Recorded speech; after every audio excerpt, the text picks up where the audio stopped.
Hello everyone, it's Adam here.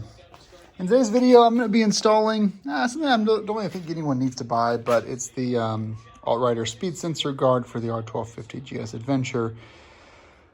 Yeah, I don't know. If you look at the design of this is $49. I mean, it's not, you know, I'm sure it saved someone, but if you look at the way it is designed, this is the front brake caliper, driver side. This is your speed sensor.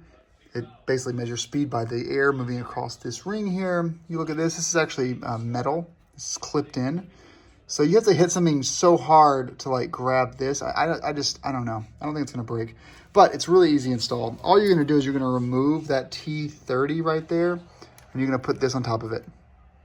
That's it. Let's go ahead and do it, and I'll show you what it looks like in the end. This is maybe the shortest install video I've ever done on this channel, but that's it. So it keeps basically anything grabbing onto that wire there. It's not really that severe of an issue, I would say, but hey, it looks nice, looks pretty. It's got an A on it for Adam. That's why I bought it, and looks nice. So thanks for watching, everyone. AltRider speed sensor guard.